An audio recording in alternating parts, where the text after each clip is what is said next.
This is the second part of Monday, March 31st ethics class, and I want to talk about me. I want to talk about this man. This man is William Banks.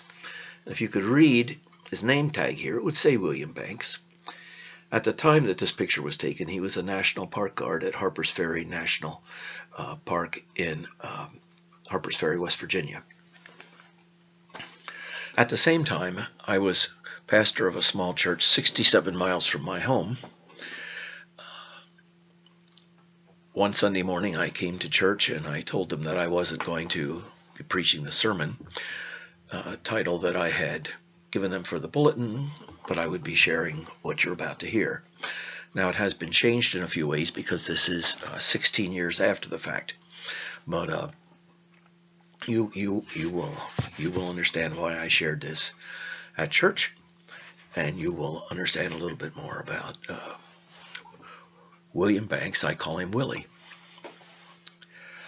I used to know inside myself what I thought about peacemaking and about loving one's neighbors and about loving one's enemies. I was totally sure. I was certain how I felt. And while I recognize and I believe that change is a fact of life, I was also confident that I would never change my mind about how I understand the Bible told me to practice love at all times.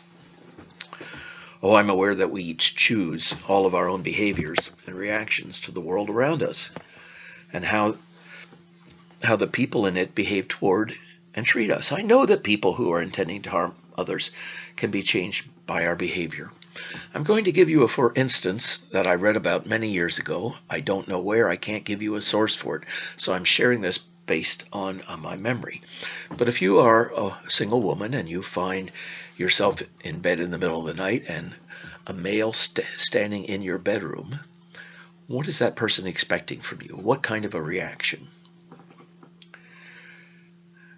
Yeah, the person in the room is expecting fear, maybe some type of violence. And if a woman is able to calmly enough say something like, unexpected, I thought I locked the back door. I didn't realize I left it unlocked. It will so startle and take that man out of what he needs to hear, which is that fear and that anger. 4 out of 10 cases, the woman will not be harmed. Now that's still 6 out of 10 the woman may be harmed, but it's better than nothing, and it shows that how we react to other people can change their behavior. I learned well what I was taught in church as a child, and I've taught myself, at least intellectually, new ways to respond to fear and danger. But I'm becoming convinced that my understanding of what I used to think loving one's enemies meant was a bit immature and distorted. For instance, in the aftermath of 9/11, what does it mean to show love? Do we really have any idea how to love the hate out of people who intend to do harm to us? We can be friends with people in our own community who are significantly different in one way or another than we are. For instance, at the Church of the Brethren in Westminster, Maryland, where I came from to come here to McPherson, that Christian church would allow the Muslims in the area to gather in the lower level of the church for their Friday prayers. So you had an Islamic group of worshipers praying in the lower level of a Christian church. People who disagreed related to religion, may have disagreed about other things, I don't know. All Americans. We can be friends with people in our own communities who are significantly different in one way or another than we are. Now in 2006, a middle-aged couple were in their home in downtown Martinsburg, West Virginia.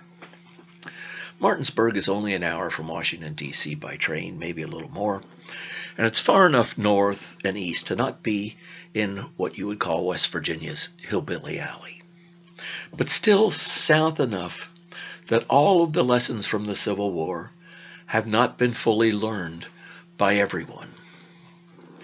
The neighbors to the north of this couple and their home didn't like them. In fact, the father and son had often damaged the fence between their yards, which was one of the things going on that night. BBs were being fired against the couple's house. Insults and curses were being yelled. As they had done in the past, this young couple would call the police, who came and calmed the neighbors down. But the police said there was nothing they could do more than that unless actual harm was done.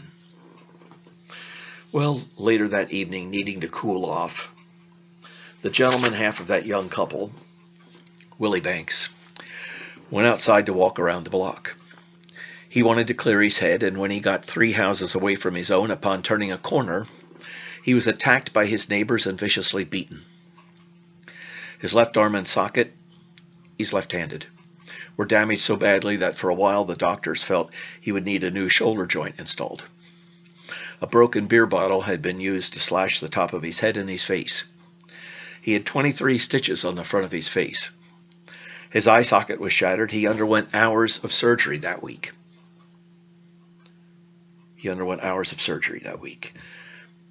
Now, Willie Banks is a veteran. He served our country in the Army. At the time, he was a National Park Guard. And the National Park Service has a color guard that goes to parades around the country, and Willie was part of that National Park Service color guard. 2 years after that beating, Willie had surgery again. Surgeons went in through the front of his neck to work on his spine to help stabilize that which was knocked out of kilter in the beating. That worked for a while, but 2 years after that, doctors had to go in through the other side of his neck and put some metal plates in on this side of his spine. Now, there are 2 reasons that this couple was terrorized by their neighbors. One was, this man was beaten because God chose to give him black skin. He had a black skin color. The second reason is that Willie was married to my white sister, and as of today, they've been married well over 40 years. The man and his son next door, the father and son, didn't like the fact that Willie was black and married to my white sister. Now, I don't mind telling you, in fact, I'm glad that I can share with you, because I struggle with this situation. I don't quite know how to love when I think about how brutally my brother-in-law was beaten because of his skin color and being married to my sister. How asinine and how stupid to beat somebody up for those kind of things. Oh, I'm aware of the symptoms. Low self-esteem, the need to feel bigger and better than anyone else.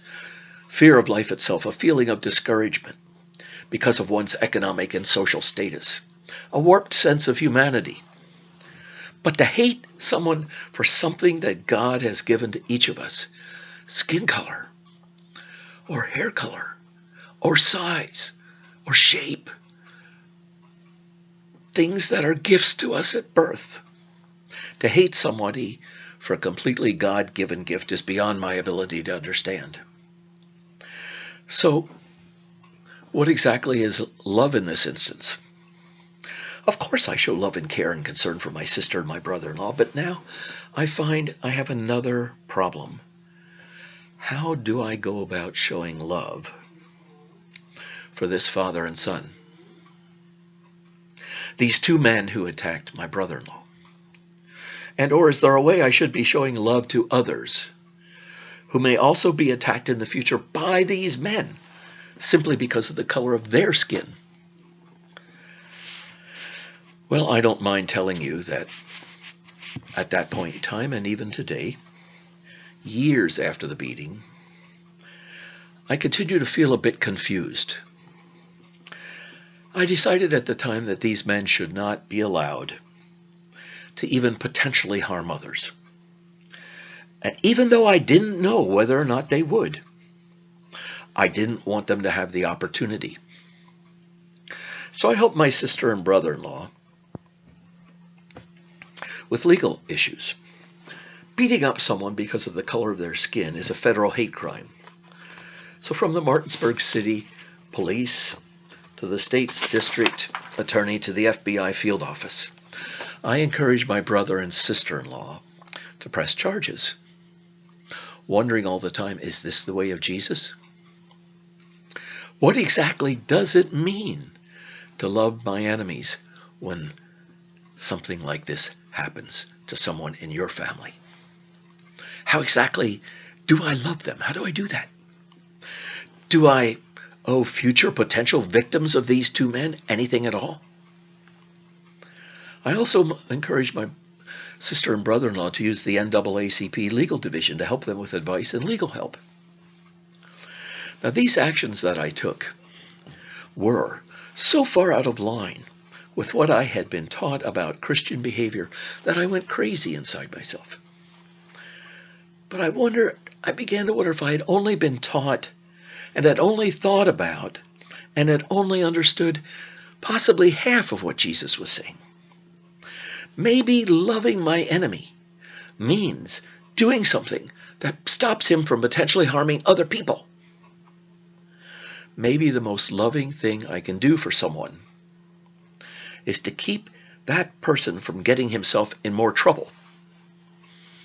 I wasn't sure then, I'm not sure now. I do know that in helping my brother and sister-in-law seek legal recourse, I did not recommend that they sue. Making someone else miserable because they have made you miserable or getting rich because someone has harmed you are clearly to me not Christian acts. I've never understood how people who have been harmed feel so comfortable acting that same stupid, negative, harmful way back to others. As a Christian, I know that we are not to strike back in similar ways to the hurt that is given to us. But I can tell you that I don't feel a lot of love toward the two men who attacked my brother-in-law, Willie Banks. I came to the conclusion that those persons who would willingly harm other people need to be stopped. I also believe that we are showing love to our neighbors if we keep them from being harmed. And I'm coming to the conclusion, a conclusion that is maybe simply a rationalization, that I'm loving those people who are violent if I can find a way to keep them from getting in more trouble. So, what should loving one's enemies really mean? I doubt that the admonition to forgive 70 times 70 means that we forget what others do to us or allow ourselves to become victims. In fact, I've learned that the teaching, forgive and forget, is wrong. And we can talk about that some other time if you'd like to. One of the things I know for myself, and I would say that this reality stands for each of you in the class.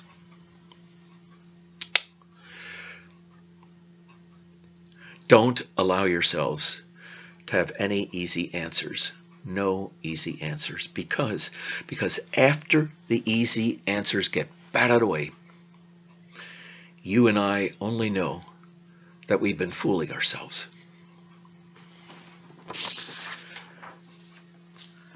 So I want you to think about what you've just seen and heard. What would you do if somebody in your family was severely beaten up because of the color of their skin, the way they looked, anything, their sexual orientation, etc., etc., etc., their weight? Would you be able to show love to those people who had harmed them?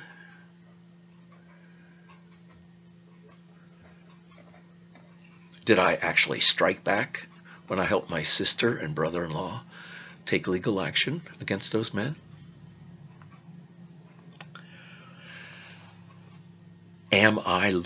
Are you living the type of life